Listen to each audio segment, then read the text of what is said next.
నమస్తే. సరస్వతి ఇన్ఫర్మేషన్ ఛానల్కు స్వాగతం, సుస్వాగతం.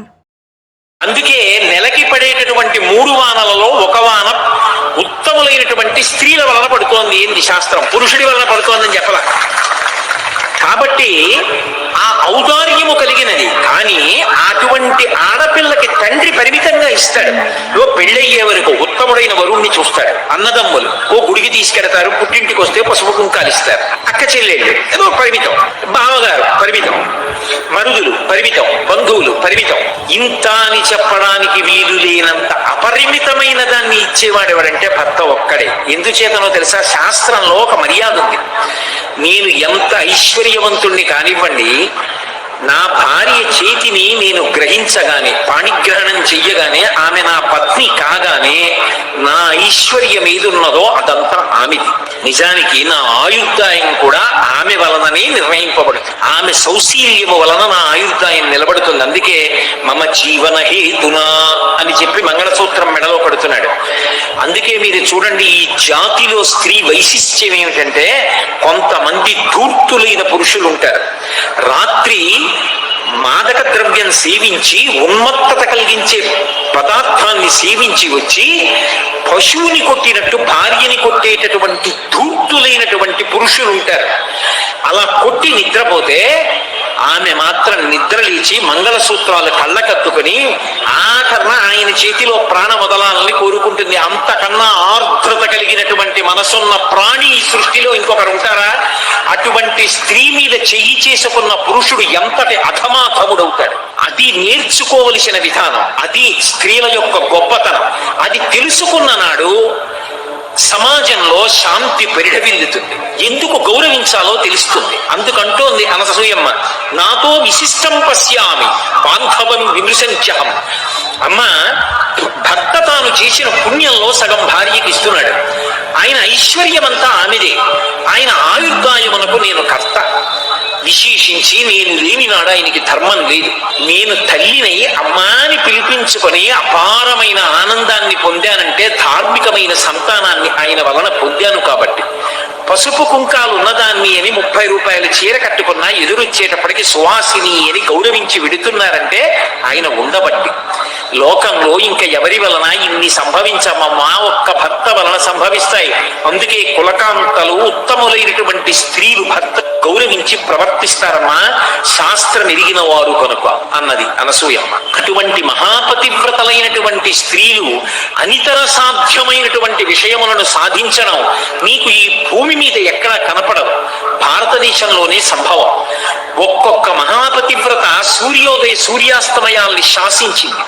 రేపు తెల్లవారితే నీ భర్త మరణిస్తాడంటే సుమతి సూర్యోదయమగు అవకుండుగాక అంది. ధర్మచక్రం నిలబడిపోయింది. అది ఎన్ని యజ్ఞయాగాది క్రతువులు చేసినా పురుషులు సాధించగలరో సాధించలేరో, కానీ పతివ్రతా ధర్మం చేత స్త్రీ సాధించింది. అది ఈ జాతి గొప్పతనం. అటువంటి చరిత్ర కలిగినటువంటి స్త్రీలు ఈ ఒక్క దేశంలోనే కనపడతారు. అందుకే ఈ దేశంలో స్త్రీ అనేటప్పటికీ యావత్ ప్రపంచంలో ఉన్నటువంటి జనులు 2 చేతులెత్తి నమస్కరిస్తారు. ఆ జాతి అంత గొప్పది. ఆ దేశంలో ఉన్న స్త్రీల యొక్క వైశిష్ట్యం అంత గొప్పది. కాబట్టి నాతో విశిష్టం పశ్యామి ఒక్క అనసూయమ్మే కాదు, నిజంగా ఈ లోకంలో పురాణాల్ని కావ్యాల్ని పరిశీలిస్తే ఎంత గొప్ప గొప్ప గుణములు కలిగినటువంటి స్త్రీలు కనపడతారో వాళ్లతో పోలిస్తే నిజంగా ఇంత ఔదార్యం, ఇంత గొప్ప స్థితిని పురుషుడు పొందాడా అని అనిపిస్తుంది. మీరు మహాభారతంలో గాంధారిని చూడండి. ఆమె గాంధారరాజు యొక్క కుమార్తె, సుబలుని యొక్క కుమార్తె. గాంధారరాజు కుమార్తె కనుక ఆమెకి గాంధారి అని పేరు వచ్చింది. ఆమె మహాసౌందర్య రాశి. చిన్నతనంలో పరమశివుని గురించి తపస్సు చేసి పరమశివుడి యొక్క అనుగ్రహాన్ని పొందింది. ఆమెకి సంతానాపేక్ష, ఎక్కువ మంది సంతానానికి తల్లి కావాలి అని వరం పొందింది. అపారమైన అందగత్తె, మహారాజు యొక్క కుమార్తె, సకల సుగుణములకు పెన్నిధి. అటువంటి స్త్రీ ఎప్పటి నుంచో కురువంశానికి ఒక ఇబ్బంది, ఎప్పుడు సంతానం లేక బాధపడుతూ ఉంటారు. చిత్రాంగదుడు విచిత్రవీర్యుడి దగ్గర నుంచి ఇదే సమస్య. అందుకని కనీసంలో కనీసం ఆ కురువంశానికి వారసుల విషయంలో ఇబ్బంది రాకూడదని ఈమెకి బహుసంతానవతి అని వరం ఉంది కాబట్టి ఈమెని తీసుకొచ్చి ధృతరాష్ట్రుడికి వివాహం చేస్తే ధృతరాష్ట్రుడు సంతానాన్ని పొందుతాడు, కురువంశం అవిచ్ఛిన్నంగా కొనసాగుతుందని భీష్మాచార్యుల వారు ఆ గాంధారిని తీసుకొచ్చి ధృతరాష్ట్రుడికిచ్చి వివాహం చెయ్యాలనుకున్నారు. సుబలుడు అడిగాడు, మా ధృతరాష్ట్రుణ్ణి వివాహం చేసుకుంటావా అని అడిగాడు. ఆమె మామూలుగా అంగీకరించడం కాదు, ఎంత ఔదార్యంతో అంగీకరించిందో తెలుసా? ధృతరాష్ట్రుడు జాత్యంతుడు, పుట్టుకతో కళ్ళు లేనివాడు, ఎంత బలమున్నవాడు కానివ్వండి, పాండురాజు లేక ఎంత రాజ్య పరిపాలన చేస్తున్నవాడు కానివ్వండి, జాత్యంతుడైనటువంటి వ్యక్తిని అంతటి సౌందర్య రాశి ఎందుకు వివాహం చేసుకోవాలి? కానీ తన వలన అవతల వారి వంశం నిలబడితే, జాత్యంధుడైన వాడు బిడ్డల్ని పొందానని సంతోషిస్తే అంతకన్నా తన జన్మకి సుకృతి ఏముంటుందని అంగీకరించింది. అంగీకరించడం కాదు, త్యాగమయి మహాతల్లి గాంధారి, మహాపతివ్రత. నా భర్త ఏవి చూసి సంతోషించట్లేదో అవి చూసి నేను సంతోషించాను అని ఆమె కూడా అంధత్వాన్ని పొందింది. అందుకే కన్నులకు గుడ్డ కట్టేసుకుంది. నేను ఒక గుడి గోపురాన్ని చూస్తే సంతోషిస్తాను, నా భర్త సంతోషించలేడు. నేను ఒక పెద్ద మర్రి చెట్టు చూసి సంతోషిస్తాను, నా భర్త సంతోషించలేడు. నేను ఒక మంచి పక్షిని చూసి సంతోషిస్తాను, నా భర్త సంతోషించలేడు. నా భర్త ఏమి చూసి సంతోషించలేడో అవి చూసిన సంతోషం నాకు అక్కర్లేదని కళ్ళకి గుడ్డ కట్టుకుంది. మీరు ఆలోచించండి, ఆమె పుట్టినది గంధార రాజ్యం, ఆమె కుమార్తె అయింది సుబలుడికి, ఆమె తోడ పుట్టినటువంటి వాడు దుశ్శాసనుడు, భర్త జాత్యంధుడైనటువంటి ధృతరాష్ట్రుడు, పెనువేప విత్తు, పరమ దుష్టమైన ఆలోచనలు ఉన్నవాడు, పెద్ద కొడుకు దుర్యోధనుడు, మిగిలిన వాళ్ళు దుశ్శాసనాదులు, నూర్గురు కొడుకులు, అల్లుడు అంతటి నీచుడు సైంధవుడు. ఇటువంటి వాళ్ళందరూ ఆమెకి బంధువులు. ఆమె ఉన్నది ఇటువంటి దుష్కృత్యాలు జరిగేటటువంటి చోట. ఇంతమంది మధ్యలో ఆమె మాత్రం పుటం పెట్టినటువంటి బంగారం. ఎంతటి విశేషమైనటువంటి ఔదార్యము కనపడుతుందో ఆ తల్లిలో. ఒకప్పుడు ధృతరాష్ట్రుడు భార్యని పిలిచి అడిగాడు, పాండవులకి రాజ్యం ఇవ్వకుండా నా కొడుక్కి రాజ్యం ఇవ్వాలనుకుంటున్నాను, పాండవులు రాజ్యం అడుగుతున్నారు, నువ్వు మహిషివి కదూ, పట్టమహిషివి, నీ అభిప్రాయం ఏమిటని అడిగాడు. ఎంత కొండ బద్దలు కొట్టి చెప్పిందో తెలుసా ఆవిడ ఒక మాట చెప్పింది. ఆవిడంది, నీ తనూజుడు అవినీతుడొకట ఇరిగి ఇరిగి అతనికి వశపడి ఏల పోయేది, పాండవులకి ఇవు ఏమిచ్చితేని అడ్డు పడగలవారు ఎవరు విభుడ చెప్పుమా అందావిడ. ఆవిడంది, నీ కడుపున పుట్టినటువంటి దుర్యోధనుడు పరమ నీచుడన్న విషయం మహారాజా మీకు తెలుసు. వాడు నీచుడని తెలిసి, వాడికి రాజ్యం రాదని తెలిసి, పాండురాజు కొడుకైన ధర్మరాజుకి వెడుతుందని తెలిసి ఎందుకు కుట్ర చేస్తావు? నీ తమ్ముడి బిడ్డలు నీ బిడ్డలు కారా? ఆ ధర్మరాజుకి రావలసిన రాజ్యం ధర్మరాజుకి ఇవ్వలేవా? నీ పుత్రుడు అవినీతుడగుట ఎరిగి ఎరిగి అతనికి వశపడి నీవు ఎలపోతు. ఎందుకు నీ కొడుకు అన్న పుత్ర మమకారంతో వాడి వెంట పరిగెడుతుంటావు? నువ్వు చక్రవర్తి, నువ్వు ఇవ్వాలనుకుంటే ఇవ్వచ్చు. నువ్వు ఈ కురు సామ్రాజ్యాన్నంతటినీ ధర్మరాజుకి దారాదత్తం చేస్తే ఎదురుపడి అడగగలిగిన వాళ్ళు ఉన్నారా? నువ్వు ఇచ్చిన నాడు ధర్మరాజాదులు నీ బిడ్డలు కారా? భీష్మ ద్రోణాదులు ధర్మపక్షాన నిలబడరా? దుర్యోధనుడు నిన్ను చెరకగలడా? ధర్మరాజు దగ్గర పెడితే వశవర్తి బ్రతకడా? ఇప్పటికైనా బుద్ధి మార్చుకోడా? నీ కొడుకుల యొక్క దీర్ఘాయుర్దాయం అంతా నీ చేతిలో ఉన్నది మహారాజా, ధర్మం తప్పవద్దు. నీ బిడ్డలు అని పుత్ర పాశములకు వశపడవద్దు. నువ్వు రాజ్యాన్ని పట్టుకెళ్ళి ధర్మరాజుకి ఆయన తమ్ముళ్ళకి ఇచ్చేసేయి అని కుండ బద్దలు కొట్టినట్లు మాట్లాడినటువంటిది మహాభారతంలో గాంధారి. ఉంటుందా? తోడబుట్టినవాడు అటువంటి వాడా? భర్త అటువంటి వాడా? బిడ్డలు అటువంటి వాళ్ళ? ఆవిడ మాత్రం మెరుపుతీగా. నిజంగా ఎటువంటి ఆలోచన తల్లిది? అలా నిలబడగలిగిన వాళ్ళు లోకంలో ఉంటారా? ఆవిడ సామాన్యమైన స్త్రీయా? ఒక్కసారి జీవితంలో అసూయ పొందింది, గర్భధారణం చేసుకుంది. ఆ కడుపులోంచి పిండం జారిపోయింది, అది వేరు విషయం. కానీ ఆమె యొక్క ఉదాత్త చరిత్ర పరిశీలిస్తే ఆశ్చర్యకరంగా ఉంటుంది. 9 కొడుకులు కడుపున పుట్టిన వాళ్ళు చచ్చిపోయినప్పటికీ కూడా అమ్మా అని వచ్చి ధర్మరాజు ఆమె కాళ్ళ దగ్గర నిలబడి ఒక్క మాట అన్నాడు. చిట్ట చివర కురుక్షేత్రం అయిపోయిన తర్వాత, అమ్మా నీ బిడ్డలందరినీ చంపేసిన పాపిష్టివాణ్ణి నేనేనమ్మా, నన్ను నీ శాపంతో కాల్చేయమ్మా అన్నాడు. ఆయన కూడా కొడుకేగా. అమ్మా ధర్మం కోసం చంపాను కానీ నా అంత నేను చంపలేదమ్మా, నీ బిడ్డల్ని చంపడం తప్పైతే నన్ను కాల్చేయి అని ధర్మరాజు వస్తే ఒక్క మాట అలా కళ్ళంబట నీళ్లు కార్చి ధర్మరాజుని కౌగిలించుకుంది. కానీ ఒక్క బిడ్డ కూడా బ్రతకలేదన్న బాధతో ఆమె చూసినప్పుడు కొద్దిగా కళ్ళకి కట్టుకున్న బట్ట జారి ఆమె దృష్టి పడినందుకు ధర్మరాజు అంతటి వాడికి కాళ్ళు బొబ్బలెక్కి. అంటే అంతటి పతివ్రత. కానీ యుద్ధభూమిలోకి వెళ్ళి చూసినప్పుడు కొడుకులందరూ మరణించి ఉంటే అందున దుశ్శాసనుడు భయంకరంగా వక్షస్థలం బద్దలైపోయి పడిపోతే ఆమె కోపం అటు తిరిగి ఇటు తిరిగి ఎవరి మీద నిలబడాలో తెలియక అంతటి గాంధారి కూడా పుత్రవ్యామోహాన్ని పొంది కృష్ణుడి వంక చూసింది.